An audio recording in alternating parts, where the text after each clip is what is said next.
Gemara. Hey Aleph Amoud Aleph. Deux lignes qu'on a fait hier. Et c'est écrit Azara, les Inouï shel Yom Kippourim lo lamanu minayn. C'est à peu près 1, 2, 3, 4, 5, 6, 7, 8, 9, 10, 11, 12, 13. 13 lignes d'en haut. Pardon, 13 lignes d'en bas de la page. Minayn. Alors la Gemara dit Lo yomar onesh b'melacha de gamar me inouï. La Torah n'aurait pas eu besoin de dire qu'il y a un onesh karet si quelqu'un fait une melacha. Pourquoi elle n'aurait pas eu le besoin? Parce que j'aurais pu l'apprendre, comme on avait dit hier, à partir de inouï. L'interdiction de inouï, que quelqu'un qui ne s'inflige pas, qui ne mortifie pas, et il mange, il boit, il reçoit karet. Et on aurait pu faire le raisonnement suivant. Uma inouï she'eno nohek b'shabbatot v'yamim tovim anush karet. Si dans le cas de inouï, qui est considéré comme un interdit moins sévère, pourquoi moins sévère? Parce qu'il ne s'applique pas pendant Yom Tov et pendant Shabbat. Néanmoins, il y a une punition très sévère de karet. Melacha shenoheget b'shabbatot v'yamim tovim lo kol sheken.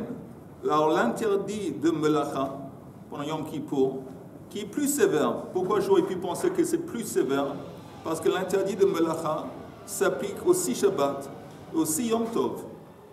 Alors si, encore une fois, pour un interdit qui est moins sévère, il y a karet, alors je peux déduire tout seul. Pour un interdit qui est plus sévère, l'interdiction de melacha, pour plus forte raison, je n'ai pas besoin d'écrire karet, j'aurais pu le déduire. Az lama ne'emar, si c'est comme ça, pourquoi c'est écrit? C'est en plus. Moufne, la kish veladun mimenu gzera shaba. Il est disponible, le concept de karet, dans le contexte de melacha, qui en plus, il est là disponible pour nous permettre de faire une gzera shava et de comparer melacha avec inouï, avec l'idée de jeûner. Ne'emar onesh bi-inouï, ve'ne'emar onesh be-melacha. La punition de karet, elle apparaît aussi bien dans le contexte de melacha que de inouï. Ma melacha lo anash ela im ken hizir. Af inouï lo anash ela im ken hizir. On pourrait dire de la même façon que dans melacha, il y a un verset qui vient l'azir. Il y en a un verset qui est interdit et qui dit vous n'avez pas le droit de faire une melacha pendant Yom Tov, pendant Yom Kippour. À part ça, il y a un autre verset qui dit que quelqu'un qui fait une melacha reçoit une punition de karet. Donc on va comparer la même façon que dans melacha, il y a un avertissement et il y a une punition. La même idée s'appliquerait pour inouï. La punition, elle est écrite. Mais l'interdit, l'avertissement, apparemment, on va le déduire à partir d'un raisonnement ou à partir d'une gzera shava. Est-ce qu'il y a quelqu'un qui n'a pas compris? Pas ceux qui n'étaient pas là, mais est-ce qu'il y a quelqu'un qui n'a pas compris ce que j'ai dit? Yehuda, c'est clair? Ouais. Ou tu préfères que je répète encore une fois? Ouais, je préfère. Non, mais toi, tu n'étais pas là. Mais tu préfères que je répète? Oui. Okay. Aussi pour les autres. Pour les autres, ils ont qu'à venir à temps. Il a raison. Moi, c'est 8h30, ils arrivent 8h30. Quand je sors vite de la maison, je mange. Mais. Non, vous savez les Kabel. En attendant, je répète. La Gemara demande, il y a un truc bizarre, qui n'est pas un interdit dans la Torah en ce qui concerne jeûner, inouï. C'est pas écrit, vous n'avez pas le droit de manger ou de boire. Et nous, on a un principe qu'on peut seulement punir s'il y a un autre verset qui avertit. Chez Mazir. Et il n'y a pas pour inouï un avertissement. Alors comment on déduit? Qu'est-ce qu'on fait? Alors la Gemara dit on fait une gzera shava. Comment ça marche la gzera shava? Déjà à l'avant, on établit qu'on n'a pas besoin dans la Torah de dire que quelqu'un qui fait une melacha, il reçoit karet. C'est écrit. On n'a pas besoin de le dire sans plus. Pourquoi c'est en plus? Parce qu'on avait dit que l'interdiction de Inouï, ça veut dire l'obligation de jeûner ou l'interdiction de manger, de boire, il est moins sévère que l'interdiction de faire une melacha. Comment je vois qu'il est moins sévère? Parce que l'interdiction de manger, de boire ne s'applique pas à Shabbat. Il ne s'applique pas pendant Yom Tov. Uniquement une fois par année, Yom Kippour. Et donc, c'est considéré de ce point de vue comme moins sévère. Léumadze, l'interdiction de faire une melacha, elle est considérée comme plus sévère. Parce qu'il y a une interdiction de melacha pendant Shabbat, une interdiction de melacha pendant Yom Tov et pendant Yom Kippour. Donc, il est considéré. C'est pas conseillé. Non, il n'y a pas. Tisha B'Av, c'est des Rabbanan. Tout est des Rabbanan. Il n'y a pas une interdiction de faire une melacha. Des Oraita. Mais on dit que c'est pas bien. Le matin. Restons dans le contexte Yom Kippour. Et donc, apparemment, après qu'on a établi que melacha c'est plus sévère qu'Inouï, la Torah aurait pu dire si tu fais Inouï, il y a karet. Et d'ailleurs, c'est ce qui est écrit. Si tu manges et tu bois pendant Yom Kippour, il y a karet. Je n'ai pas besoin de dire que si tu fais une melacha, il y a karet. Pourquoi je n'ai pas besoin? Parce que j'aurais pu le déduire à travers un kal vachomer. Si pour une punition moins grave, qui est Inouï, moins sévère, quelqu'un reçoit karet, il y a plus forte raison melacha. Et néanmoins, c'est écrit. C'est écrit onesh karet pour quelqu'un qui fait une melacha. Alors pourquoi? Il est en plus. La Gemara dit que quand c'est écrit karet pour melacha, c'est en plus. Et c'est moufné. S'il est en plus, ça veut dire qu'il est maintenant disponible. Il est disponible. On peut s'en servir pour établir une Gzera Shava. Il y a écrit onesh karet dans jeûner Inouï et onesh karet dans melacha. On va pouvoir comparer un à l'autre et dire la chose suivante. De la même façon que dans Inouï, la même façon que dans Melacha, il y a un verset dans la Torah qui nous avertit et qui nous dit « tu n'as pas le droit de faire une Melacha ». Il y a un autre verset qui dit que si tu fais une Melacha Yom Kippour, tu reçois karet. Alors la même chose s'appliquerait à Inouï. Inouï, il y a un verset qui dit que si tu manges ou tu bois, tu reçois karet. Mais il n'y a pas un interdit. À travers la Gzera Shava, la comparaison, on dit, bon, c'est comme si c'était écrit. La même façon que dans, encore une fois, Melacha, où on retrouve un verset de Hazara, un verset de Onesh. La même chose, en épidéphie, ce n'est pas écrit. C'est comme si c'était écrit qu'il y avait une Hazara aussi pour Inouï. C'est quoi le plus grave, karet ou chayav mita? Karet. Ok. Pourquoi c'est plus grave? Parce que chayav mita, tu parles de chayav mita bidei shamayim ou chayav mita de Beit-Din? Beit-Din. Par exemple, je fais une melacha le Shabbat, oui. C'est chayav mita. Oui. Je fais une melacha Yom Kippour, c'est karet. Karet c'est plus dur parce que chayav mita de Beit-Din, c'est simplement ça s'exprime uniquement dans ce monde-ci, au niveau physique.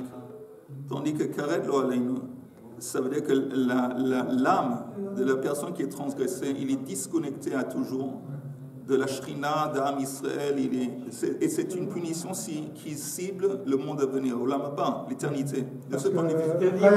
Mitato kaparato. Pardon? Mitato kaparato. Oui, non, c'est pas évident, mais je l'ai encore une fois. C'est-à-dire qu'après. Une fois, après qu'il a subi ça, la Neshama continue. Elle pourrait accéder même après, elle peut accéder à Gan Eden. Et on peut faire des chouvas là-dessus? C'est intéressant que tous les gens qui sont mis à mort, avant qu'ils soient mis à mort, ils sont obligés de faire un vidouille, de confesser, de faire vidouille de chouva. Oui, mais des fois, s'il insiste, s'il ne veut pas faire. Non, si avant la mise à mort, il ne fait pas de chouva, il refuse. Finite la comédia. Okay. Mais comme il dit, si quelqu'un meurt de Domlev, à quel moment? À quel moment? Un accident de voiture. À quel moment? N'importe. Tu veux dire Stam, quelqu'un nous meurt d'un Domlev? Stam. Dommage, on n'avance pas là. Non, Stam. Qu'est-ce qui se passe vis-à-vis de quoi? Il n'a pas encore fait de chouva. Oui. Comment on dit en hébreu? Achalota. Tu sais ce que ça veut dire Achalot? Non. C'est pas bien Kippour. Ok, ça c'est une. Ça veut dire quoi? Tant pis pour lui. Tant pis, ah, ouais, Il s'est mangé les. À la valeur. ok, ça c'est une preuve qu'il y a une Hazara, en dépit du fait que c'est pas écrit, il y a un avertissement qu'on n'a pas le droit de manger et de boire Yom Kippour, en dépit du fait que c'est pas écrit, que c'est comme si c'était écrit, on apprend ça à travers la Xira Shabbat. On continue. La Gemara dit, et que le Mifrach, on peut attaquer cette proposition, Mali Inouï, Shelo Hutar Michlalo. Quel est tu es? Et que le Mifrach, on peut objecter, Mal Inouï, chez Lo Hutar Michlalo. Inouï, il n'est pas permis. Ça veut dire quoi, pas permis? Ils ont mangé et boire et aucunement autorisé à qui que ce soit. C'est un interdit, comment on dit, across the board. Un interdit qui s'applique généralement à tout le monde. Ça, c'est inouï. Tomar be melacha shehutra michlala. Mais melacha, oui, l'interdit de faire une melacha, et elle ne s'applique pas également à tout le monde pendant Shabbat et pendant Yom Tov. Comment je sais? Les Kohanim dans le temple, ils font des melachot. Dans le temple, quand ils offrent des offrandes, en offrant des offrandes, ils font des melachot. Donc on voit, il y a une autre façon de regarder ça. Tu entends, Chaim, si tu regardes melacha, tu me dis que melacha c'est plus sévère parce que ça s'applique Shabbat et Yom Tov. Ok, aussi Yom Kippour, c'est plus sévère. Moi je peux te dire four que c'est moins sévère. Pourquoi c'est moins sévère? Parce que l'interdit de faire une melacha, il y a des fois, c'est pas interdit à fond. Qu'est-ce que ça veut dire que c'est pas interdit à fond? Il y a des gens, même Shabbat et Yom Tov, qui ont le droit de faire une melacha. Ils sont obligés. Oui, obligés, c'est les Kohanim dans le temple. Est-ce que, alors là, tandis que Inouï est aucunement autorisé à qui que ce soit. Alors de ce point de vue, il s'avère que Inouï c'est plus sévère. C'est pas moins sévère, c'est plus sévère que Melacha. Par exemple, on a vu par exemple il y a 50 ans, il y a 50 ans, les soldats à Yom Kippour, ils pouvaient manger, ils devaient manger. Alors c'est des sortes de Kohanim. Ah. 50 ans, il devait manger. Non, c'est possible que là-bas, ça rentre dans le contexte de Pikuach Nefesh. Oui, oui. Qu'un soldat qui ne mange pas, il se met en danger. Ce qui n'est pas le cas des Kohanim, mais dans le temple. Possible. Et la Loyoma, Aragma propose quelque chose d'autre. Et la Loyoma Onesh Be Inouï, on vient d'établir que Inouï, c'est moins sévère. Pardon, c'est plus sévère, Inouï. De ce point de vue, c'est plus sévère que Melacha. C'est un four. On vient de faire maintenant l'inverse. On est en train de dire l'inverse. Lo yomar onesh bi Inouï de gamar mi Melacha. J'aurais pu apprendre karet vis-à-vis de Inouï à travers, en me basant sur Melacha, le karet de Melacha. Comment? Ma Melacha shehutra michlala anush karet. Si dans le cas de l'interdit de Melacha, qui n'est pas interdit à fond et qui est permis par-ci par-là, et néanmoins il y a une punition très grave de karet, inouï, shelo hutar michlalo, le concept des inouï, l'interdiction de manger et de boire, qui n'est pas du tout autorisé, et donc c'est plus sévère. Le kol sheken, à plus forte raison que ça va mériter karet. Lama neema, pourquoi néanmoins karet est écrit dans le contexte des inouï, moufne le hakish veladun. Encore une fois, ce qu'on avait dit avant, il est en plus, donc on va s'en servir pour faire une Xera Shava. La dun mimena Xera Shava. Neema onesh be inouï, ve neema onesh be melacha. Ma melacha anash veizir, af inouï anash veizir. Encore une fois, vous entendez, l'idée de base c'est comme ça, que dans melacha, quand on parle de l'interdiction de melacha dans la Torah, il y a un verset dans la Torah qui simplement nous dit que c'est interdit de faire une melacha. Sans parler de Onesh. Il y a un autre verset qui parle de Onesh qui dit quelqu'un qui va faire une melacha, il reçoit karet. Donc tout va bien en ce qui concerne melacha. Il y a Azara, un avertissement, il y a Onesh. Le problème que Yom Kippour, Inouï, il n'y a pas d'avertissement. Il y a karet, c'est écrit quelqu'un qui ne fait pas Inouï, il y a karet, mais il n'y a pas Azara. Maintenant, à travers la Xera Shabbat, on a appris la comparaison, on compare Inou, il y a Melacha. De la même façon que Melacha, il y a Onesh et il y a Azara, la même chose s'appliquerait aussi à Inou, en dépit du fait que ce n'est pas écrit, c'est comme si c'était écrit. Il y a une différence dans la Melacha. Le Melacha, Marchevet, c'est assourd. On peut faire le Melacha sans automatique. À ce moment-là, est-ce que c'est assourd ou pas assourd? Puisqu'on dit, la Gemara dit la Marchevet, la Melacha, Marchevet. Attends, Eli, toi tu viens maintenant d'introduire un concept qui vient de Shabbat. Melechet Machashevet. Ça veut dire que c'est un travail qui demande un certain niveau de concentration, d'application. Mais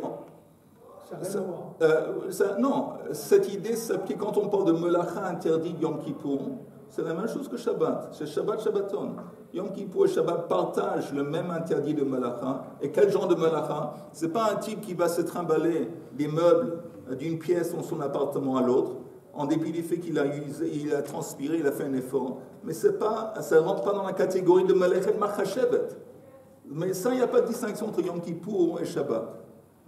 Arabe. Oui. Arabe. Mais moi, je pense que le Inouï, c'est plus à Rosh Hashanah qu'à Kippour. Parce qu'à Rosh Hashanah, c'est Yom Hadin.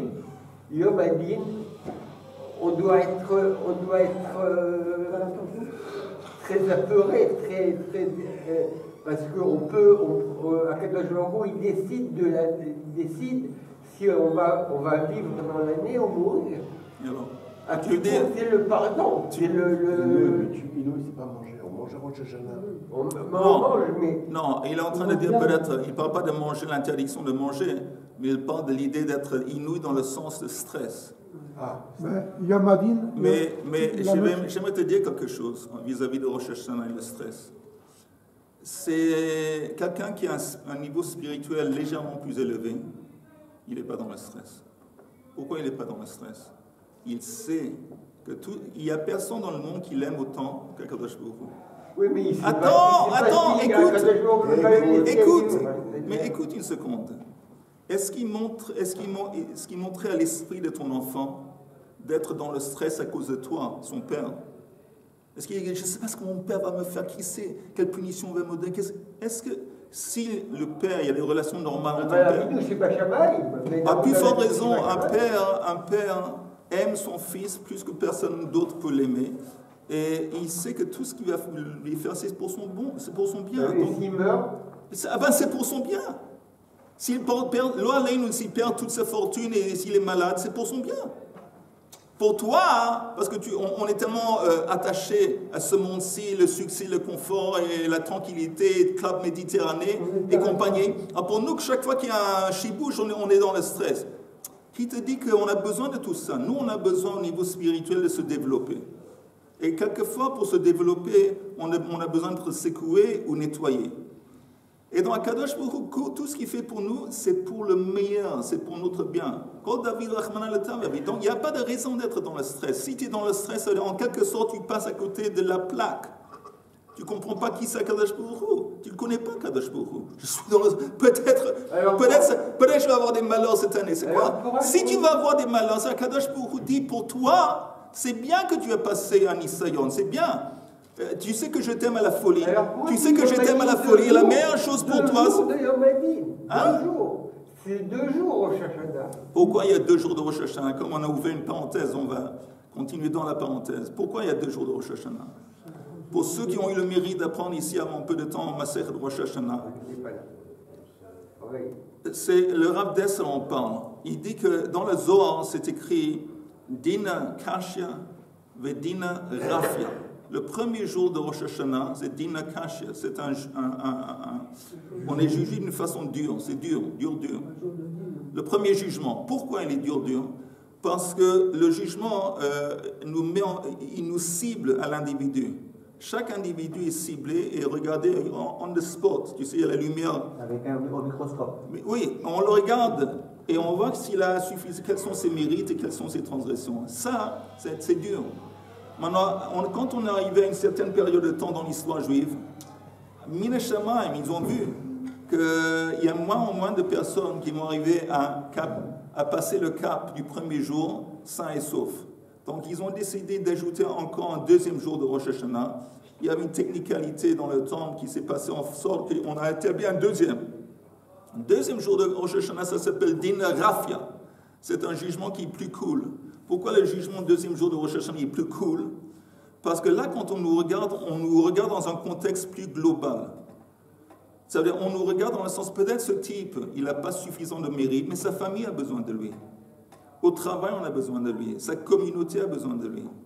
Et là, déjà, ça va l'aider à passer le jugement plus facilement. Parce qu'encore une fois, même au niveau de l'individu lui-même, s'il n'a pas suffisamment de mérite, mais néanmoins, dans une vision globale, on a besoin de lui. Il apporte, et là, ça va l'aider à passer le jugement. C'est à cause de ça qu'il y a un deuxième jour de jugement qui est plus cool que le premier jour. Donc, si j'ai bien compris, Ram, le premier jour, Dieu juge toute la collectivité, et le deuxième, il juge chacun de nous par rapport à tout le monde. Non, le premier jour de... Non, le premier jour de Rosh Hashanah, on est jugé chacun tout seul. Oui, mais par rapport à tout le monde. Non, il n'y a personne d'autre. Chaque être humain, et c'est la plus forte raison, chaque juif, chacun est jugé tout seul. Comme s'il y a le reste du monde qui n'existe pas. Le deuxième jour de Rosh Hashanah, l'individu, il est jugé dans un contexte plus élargi. Qu'est-ce qu'il apporte aux gens qui sont autour de lui? Et selon ça aussi, ça pourrait l'aider à passer l'examen. Oui, bon là, dans la Gemara, on regardait ce qu'il y avait écrit dans les psukim, s'il y a une punition, s'il y a une interdiction, etc. Concernant Rosh Hashanah et Yom Kippour, il n'y a pas de notion de Yom Din ou de la Torah elle-même. En fait, je veux dire... Non, c'est écrit Yom Teruah. Oui, c'est ça. Donc la question ne rentre pas dans notre étude. Bon, tout ça, on a dérapé parce que on a commencé à... Il y a Shneem et Yamim Noraim. Ça aussi, ça n'apparaît pas dans la Torah. Oui, Yamim Noraim, oui. Okay. Alors, on reprend la Gemara. Ok?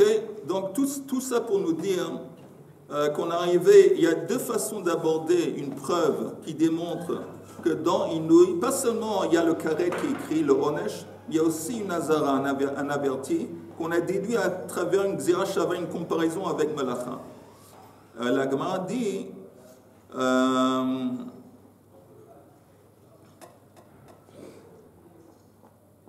et que le Mifrach, vous voyez, et que le Mifrach, c'est 1, 2, 3, 4, 5, 6, 6 lignes d'en bas. Mal et Melacha. On repart à zéro. Il m'attend, tu ne peux pas, cette Xira Shava, aux comparaisons, elle est basée sur le fait au début qu'un est considéré comme plus chamour que l'autre. Il y a toujours un autre aspect qui va démontrer le contraire. Thomas be'inui she'eino noheg b'shabbatot b'yamim tovim. Amar Ravina ha'itana etsem gamar. Il dit, écoute, en fin de compte, il y a un mot qui apparaît dans le contexte de l'interdit de Melacha, Etsem Hayom Hazeh. Il y a un mot, le même mot Etsem, qui apparaît dans le contexte de Inouï, Etsem. Et on va se servir de ce mot pour faire une Xira Shava. Et on va dire encore une fois qu'il y a dans un des deux contextes, le mot il est en plus. De Ilo Mufne et que le Mifrach de Pachinan. Et la Gemara dit la aye, en effet, Afnouye Mufne. C'est quoi cette idée d'avoir un mot qui est en plus? On avait parlé de ça hier, qu'une Xira Shava, c'est suffisant qu'il y ait le même mot qui apparaît dans deux contextes différents, deux versets différents, et ça nous permet de comparer.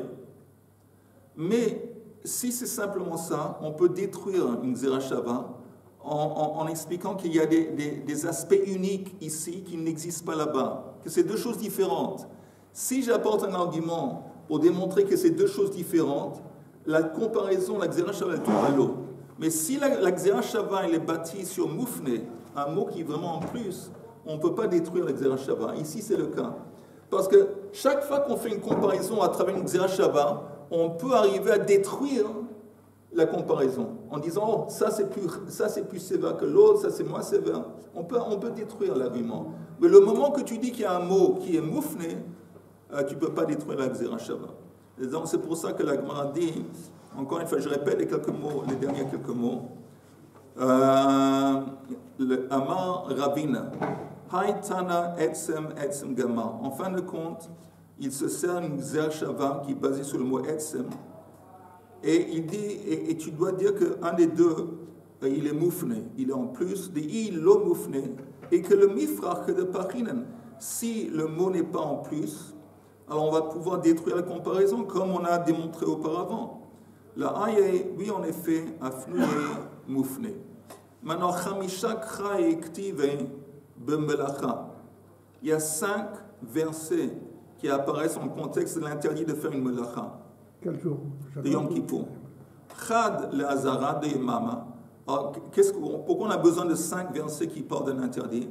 Un s'applique à l'interdit, cible l'interdit de Melacha pendant le jour de Yom Kippour. Chad le Hazara de Leila, un qui interdit de faire une Melacha la nuit. Chad le Onesh de Yemama, un autre qui est lié pas à l'interdiction mais à la punition de quelqu'un qui fait une Melacha le jour. Chad le Onesh de Leila, quelqu'un qui fait un travail la nuit, Vechad la Afnouye.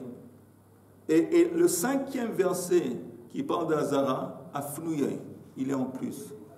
Et donc, pourquoi il est en plus? Le Migmar Inouï Mi Melacha. Donc, ça va nous permettre d'apprendre quoi? J'aimerais juste vous demander, pour juste vérifier si vous êtes avec moi, je ne suis pas en train de parler dans un vide.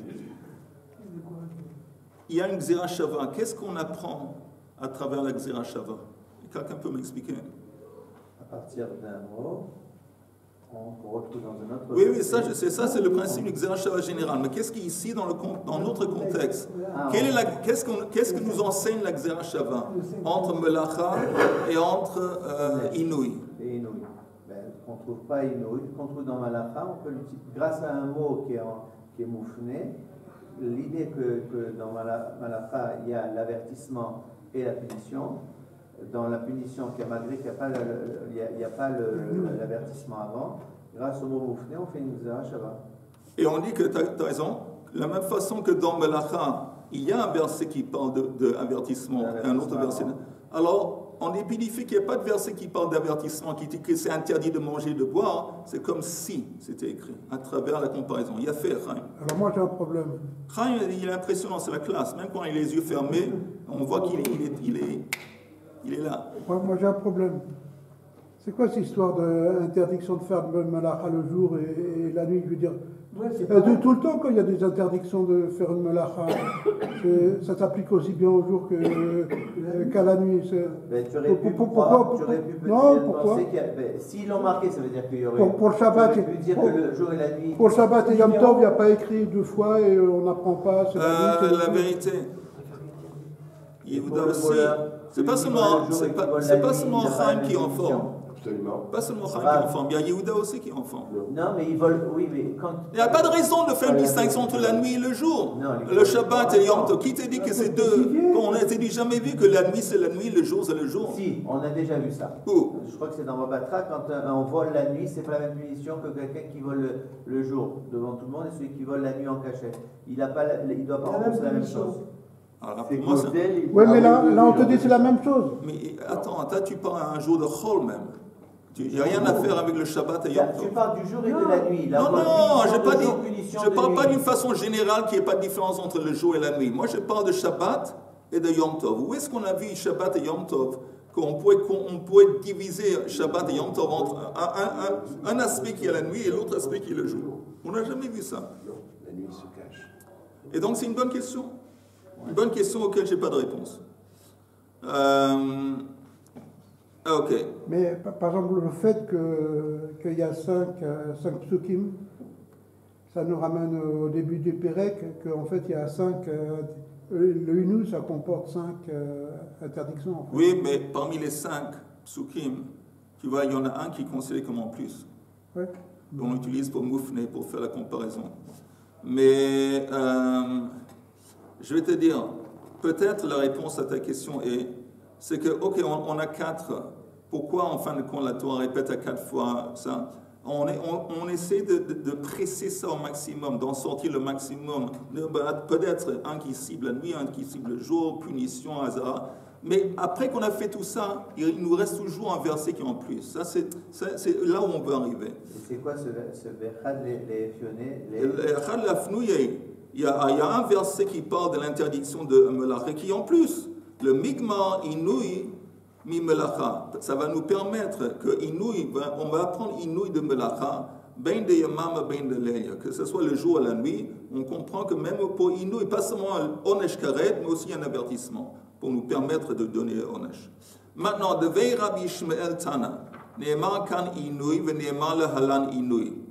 Il dit, tu sais, Inouï, dans Yom Kippur, on va faire une Zira Shava avec un autre Inouï qui apparaît dans un contexte de quelqu'un qui a violé une fille. Et là-bas, c'est aussi écrit Inouï. Et là-bas, quand on parle dans le contexte de la fille qui a été violée, c'est écrit punition, avertissement et punition.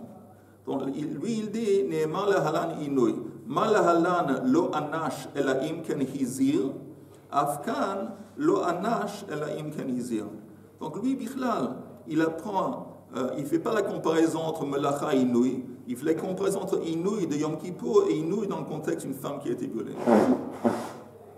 Rav Acha, bar Yaakov amar yalif Shabbat, Shabbaton, mi Shabbat, Bereshit. Il dit, tu peux comparer entre le terme de Shabbat, Shabbaton qui s'applique à Yom Kippur, à Shabbat, Bereshit, un Shabbat normal. Ma lahalan lo anna shelaim ken hizir. De la même façon qu'on sait dans le contexte de Shabbat, il y a seulement une punition s'il y a aussi un verset qui interdit, un avertissement. Donc forcément, aussi dans Yom Kippur, quand on parle d'Inouï, Afkan, lo anash elaim ken hizir. C'est sous-entendu que c'est comme s'il y avait aussi un avertissement. Rav Papa Amar, une autre piste, on tourne la page. Hu Goufei. Quand il dit Shabbat mi Shabbat Bereshit, de lo Shabbat Bereshit, de lo Shabbat Bereshit, de lo Shabbat Achareo Shafela. Non, Shabbat Bereshit. Il y a des fois. Vous avez raison. Quand on dit ici Shabbat Bereshit, c'est le Shabbat, un Shabbat tout court, le 7e jour. Mais il y a aussi ce concept de Shabbat Bereshit, dans lequel on lit la paracha de Bereshit après Sukkot. Hu Goufei Shabbat Ikre. Alors, Rapapa dit, Yom Kippur, lui-même, il s'appelle Shabbat. Tu n'as pas besoin de faire une comparaison entre Yom Kippur et Shabbat. Parce que Yom Kippur aussi, il y a un élément de Yom Kippur qui est considéré comme Shabbat. Hu Goufei Shabbat Ikre d'Irtiv Tishpetu Shabbatrem. Ok? Alors, la Gemara dit, Bishlam Rav Papa. Je comprends maintenant Rav Papa qui vient de dire ce qu'il a dit. Lo amar que Rav Acha bar Yaakov. Rav Acha bar Yaakov, c'est celui qui a fait la comparaison entre Shabbat Shabbaton et de Yom Kippur et Shabbat Bereshit. On comprend pourquoi Rav Papa n'a pas adopté le raisonnement de Rav Acha bar Yaakov. Pourquoi? Dirtiv begoufé. Adif, parce qu'il dit c'est mieux de se concentrer dans le même contexte de Yom Kippur. Si dans Yom Kippur déjà, tu vois que tu retrouves un terme qui s'appelle Shabbat, tu n'as pas besoin d'aller t'éloigner et comparer ça à Shabbat Bereshit. On comprend pourquoi il n'a pas adopté le raisonnement de Rabbi Yaakov, de Rav Acha bar Yaakov. Mais Rav Acha bar Yaakov, Maïta Amar lo Amar que Rav Papa. Mais pourquoi lui, Rav Acha bar Yaakov, il n'a pas adopté le raisonnement de Rav Papa? Ça, c'est la réponse. Mais les mots qui ont été utilisés par Rav Papa, Tishpetu Shabbatrem, qu'est-ce que lui, il en fait? Mi baile, il en a besoin. Le Chedetanya, ve'initem et nafshotechem batisha lechodesh. Vous allez vous infliger quand? Le 9e jour, c'est ce qui est écrit dans la Torah. Le 9e jour du mois. Le 9e jour du mois, c'est le jour avant Yom Kippur. Parce qu'on mange beaucoup. On va voir. Yechol yatril ve'itane betisha. Est-ce que ça veut dire qu'on est censé de commencer le jeûne le 9? Talmud lomar ba'erev. Parce que non. Parce que c'est écrit dans le verset de la Torah que ba'erev, c'est la nuit qu'il faut jeûner. I ba'erev yechol mishetershach. Ah, est-ce que erev, ça veut dire vraiment la tombée de la nuit? Talmud lomar betisha. Non. Parce que tout de même, c'est écrit le 9. Ha-Keitzad, alors comment on s'en sort, comment on comprend? Matril mitane mi be'od yom. Il y a, là, de là, on apprend l'idée qu'on est censé, oui, de commencer le jeûne un petit peu avant la tombée du soleil, comment on dit, un petit peu avant le tombée du soleil. Le coucher du soleil. Un petit peu avant le coucher du soleil, on est censé, Minatora, il y a cette idée de commencer le jeûne. Parce qu'encore une fois, c'est écrit Batisha. Et ça ne veut pas dire que Mamash au début de la journée ou au milieu de la journée, parce que c'est écrit Ba'erev. Ba'erev, c'est la nuit. Et de là, on comprend ce que c'est ça. Alors la Gemara demande Mikan shemosifin michol à la Kodesh. De là, on trouve ce principe, on déduit le principe qu'on doit ajouter le chol au Kodesh. Ve'eini ela beknisato. Alors, tout ce que je sais, c'est au début du Yom Kippour, il y a une idée d'ajouter un petit peu du chol au Kodesh, mais c'est au début.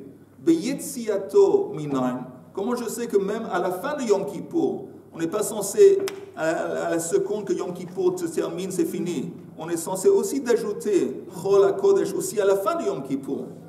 Talmud lomar mi erev ad erev. Parce que comme le verset dit, vous allez jeûner mi erev ad erev, ça veut dire à partir du soir, du commencement Yom Kippour et le soir à la fin, ça veut dire qu'il y a une comparaison entre les deux. Ça veut dire que si le soir, au début du Yom Kippour, oui, on est censé d'ajouter chol à la Kodesh, le même principe s'appliquerait à la fin. Ve'eini ela Yom Kippourim, ok, ça je sais qu'il faut aussi Kodesh le chol, mosifim chol à la Kodesh Yom Kippour. Il faut dire Shabbat. Shabbat minayin, d'où est-ce que je sais que ce principe s'applique aussi à Shabbat? Talmud lomar tishbetu. Tishbetu, qui écrit dans le contexte Yom Kippour, là, comme c'est un mot en plus, ça me permet d'inclure Shabbat. Eini ela Shabbat. Yamim tovim minayin. D'où est-ce que je sais que cette idée de l'osif mechol à la Kodesh, ça s'applique aussi à Yom Tov? Talmud lomar Shabbatrem. Ha-Keitzal, alors quel est le principe de base? Kol makom shneemar shavot, mosifim mechol à la Kodesh. Chaque fois que c'est écrit Shavot, que ce soit Shabbat, que ce soit Yom Kippour, que ce soit Yom Tov, alors on est censé de comprendre chez Mosifim Mechol à la Kodesh, au début et à la fin. Donc, lui, Rav Acha bar Yaakov, il utilise ces mots Tishbetu Shabbatrem pour inclure Mosifim Mechol à la Kodesh à Shabbat et à Yom Tov. Encore une minute, on finit. Vetana de Etzem. Alors vous entendez, on avait vu auparavant dans la page précédente, on avait vu qu'il y avait un Tana qui a démontré que si quelqu'un mange et il boit la veille de Yom Kippour, il n'y a pas de punition. Il n'y a ni avertissement, interdiction et ni punition. La même chose pour Melacha. Si quelqu'un fait une melacha un petit peu avant Yom Kippour, ni punition, ni interdiction. Et oui, alors, et comment il a fait ça? Il a fait ça en utilisant les versets dans la Torah où c'est écrit Be'etzem à Yom Zeh, que la punition et l'interdiction, il s'applique uniquement Be'etzem, le jour même, et ça vient exclure la Tosefet, le petit peu de temps avant le début de Yom Kippour. Donc pour lui, c'est évident que la Tosefet, cette Tosefet de Yom Kippour, c'est Minatora. Comment je vois que c'est évident? Parce qu'il a eu besoin de versets dans la Torah pour nous enseigner qu'il n'y a ni punition et ni interdiction si quelqu'un mange ou boit ou si quelqu'un fait une melacha. Alors, qu'est-ce que lui, il va faire avec ces questions qu'on a abordées? Pourquoi la Torah dit que le jeûne, c'est Betisha la Chodesh? Pourquoi la Torah dit qu'il faut jeûner le 9 du mois? Hai Betisha la Chodesh maya vidle. Mais baile, alors lui, encore une fois, vous entendez? Il ne va pas déduire que ce que l'autre, que Rav bar Yaakov a déduit de Tisha la Chodesh. De là, il a déduit le concept de Tosefet, de Mosifim Chol la Kodesh. Lui, le Tana qui a pris, lui, il a pris de quelque part d'autre. Alors, qu'est-ce qu'il va faire de Tisha la Chodesh? Et là, on finit. מה יביא לי? מבאי לילך דתנאי בא רב מדיפתי. דתנאי בא רב מדיפתי, ועיניתם את נפשותיכם בתשעה. Vous allez vous infliger, mortifier le 9. וכי בתשעה מתנין? Mais est-ce qu'on fait un jeûne le 9? ולא בעשור מתנין. Et on sait que le jeûne c'est le 10. אלא לומר לך, כל האוכל ושותה בתשיעי, מעלה עליו הכתוב כאילו התנה תשיעי ועשירי. Que quelqu'un, c'est connu, quelqu'un qui mange et qui boit le 9, c'est comme s'il avait jeûné le 9. Et le 10. Le 9 et le 10. Ça veut dire qu'on n'a pas besoin de jeûner le 10, ça suffit de manger le 9. Non, moi j'ai compris que c'est comme s'il a jeûné, le 9 en plus du 10. Arabe, oui. Il y avait un minag de faire 7 plats. Oui, j'ai entendu. À chaque fois avec du pain. Ouais. Et du pain. Mais en parlant de la veille de Yom Kippour, c'est pas suffisant de manger un petit déjeuner, voilà. Il faut manger. Il faut manger le matin, il faut manger pendant la journée un petit peu. Encore une fois, pas Akri Lagassa. Pas Akri Lagassa, mais il y a une histoire de vraiment manger plus que normal la veille de Yom Kippour. Il y a une double explication. Il y a une explication qui dit que ça va nous renforcer, nous aider à supporter le jeûne. Et il y a une autre explication qui dit que ça va faire en sorte que le jeûne il va être plus dur. Et on va avoir plus de mérite si on va jeûner quand on est rempli, comme ça on rentre dans le jeûne rempli. Il y a deux explications. Quoi que ce soit, Shabbat Shalom à tout le monde et B'surot Tovot.